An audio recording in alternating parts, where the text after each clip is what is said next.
Welcome back sa aking channel. Actress Janice de Belen nag-walk out sa isang event nang makita si John Estrada. Masama pa rin ba ang loob kay John? Panuurin at pakinggan ang buong detalye.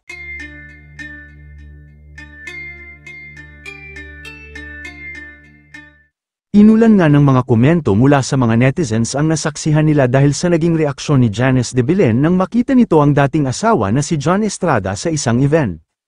Ayon sa inupload ng kilalang pahayagan sa social media, ginanap ang product launch sa Marquee Events Place, Bonifacio Global City, noong Martes, November 4, 2025. Ayon sa kanilang ulat, halos nakasabay nilang dumating sa venue sina Janice de Belen, Cherry Pie Picache, at Angel Aquino. Pumwesto sila sa table sa bandang tagiliran ng stage. Pero ilang sandali lang, dumating na rin si John Estrada, ang dating asawa ni Janice. Ayon pa sa video, pagkatapos makipagbatian sa ilang kaibigan, dumiretso ang aktor sa table na kinauupuan nina Janice, Cherry Pie, at Angel. Pero nang papalapit pa lang si John, biglang tumayo si Janice at may ibinulong kay Cherry Pie, at dirdiretso na itong umalis.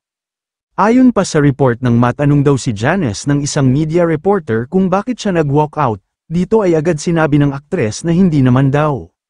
Ayon pa sa kanila, ay hinanap pa daw nila si Janice, dahil baka lumipat lang daw ng ibang table, pero hindi na daw ito nakita sa naturang event. Hindi naman daw alam kung umalis ba ito at umuwi na matapos makita si John Estrada, dahil hanggang sa matapos ang event ay hindi na nakita si Janice. Kaya naman maraming netizens ang naniniwala na iniiwasan ni Janice ang dating asawa na si John Estrada, dahil siguro ay masama pa rin daw ang loob nito. Samantala, kahit na hindi maganda ang naging hiwalayan nila John at Janice noon dahil sa mga issue, ay naging maayos naman ang pagpapalaki nila sa kanilang mga anak. Katunayan maraming humahanga kay Janice, dahil hindi nito tinuruan ang kanyang anak na magtanim ng sama ng loob sa kanilang ama na si John Estrada, sa kabila lang masakit na paghihiwalay nilang dalawa. Kayo mga ka-showbiz, anong masasabi nyo sa ating showbiz topic ngayon? Kung may opinion kayo ay magkomento lang kayo sa aking comment section. At syempre kung bago pa lang kayo sa aking channel ay mag-subscribe na kayo para lagi kayong updated sa mga showbiz trends na ina-upload ko. Maraming salamat po.